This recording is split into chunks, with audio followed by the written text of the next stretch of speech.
Baada ya hapo Summertime 1995 mnasogea, alafu ujamaa group mnasogea pia.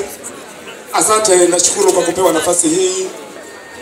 Kwanza niwapeni pole ndugu zangu wafiwa na waombolezaji wote kwa ujumla wenu. Kwa ishara hii naamini kabisa kwamba mama yetu huyu aliyetutoka leo alikuwa ni kipenzi cha watu pamoja na familia nzima. Nasi kama chama, nisivute muda sana, tumekuja mahali hapa. Kijana wetu Fabi amekuwa ni mtu wetu wa karibu sana kwa ajili ya usafiri. Ametusaidia sana. Kwa hiyo nasi kama chama hatujasita, tumeona ni vyema tuwe pamoja naye kama chama. Basi baada ya kusema hayo, na viongozi wangu ya kutoa salamu zetu za pole, tukiamini ni wazalendo katika taifa letu. Ukizingatia nembo yetu ya taifa imekwepo mwanamke na mwanaume, na katika nembo ile kuna maandishi yameandikwa uhuru na umoja. Bwana Yesu asifiwe. Kuna mambo mengi twaweza kutengana. Twaweza kutengana kwa itikadi zetu, twaweza kutengana kwa imani zetu. Inapokuja swala la kifo, magonjwa, hayajalishi ni CCM, hayajalishi ni Chadema. Lakini pamoja na haya yote, nishukuru baba mchungaji kwa namna ambavyo umeongoza na kusoma neno na kufundisha neno, na sisi pia tunaamini katika Mungu.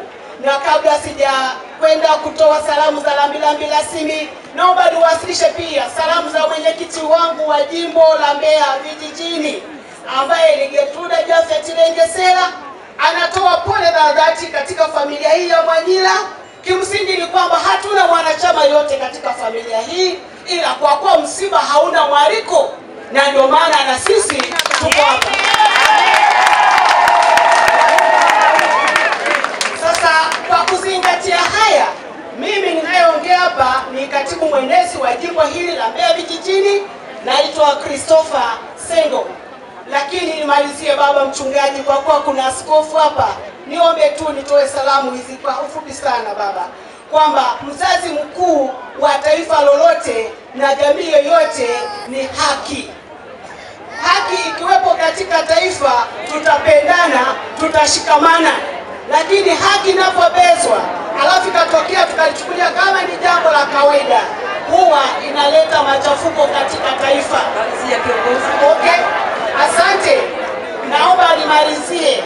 Inawezekana kweli ukanizomea ukaona haikugusi, lakini niseme kwamba ninaye mwenyekiti wangu wa jimbo na wilaya hii ya Mbeya vijijini ambaye ni bosi wangu. Ninaomba sasa aweze kusema, wakati unanifukuza mimi, muwe wavumilivu pia atakaposimama kiongozi wa Chama cha Mapinduzi. Sana mchungaji alipotoa neno hapa, amezungumzia juu ya ulevi. Ulevi ni namna gani ambavyo unaweza kuleta athari kwenye jamii. Lakini sio ulevi tu baba mchungaji.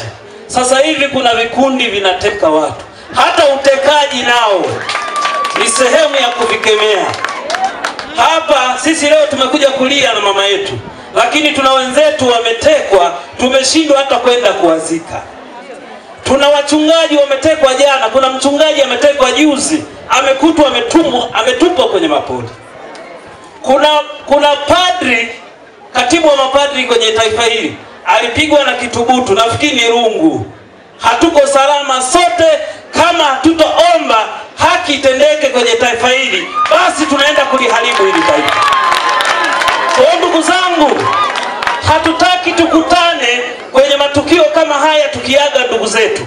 Tunatamani nchi hii tuishi kwa amani, tufe kwa mapenzi ya Mungu, sio mapenzi ya mtu. Kwa kusema haya ni washukuru sana. Asante kwa neno baba mchungaji, lakini sisi hatutashiriki uchaguzi huu kwa sababu kila tunaposhiriki tunauawa. Sio mahali pake. Asante. Nashukuru. Tunaomboleza, tunashukuru kwa yote. Tuwapongeze hawa Chadema makofi matatu. Kiongozi endelea. Hebu nenda na kakabisi pale.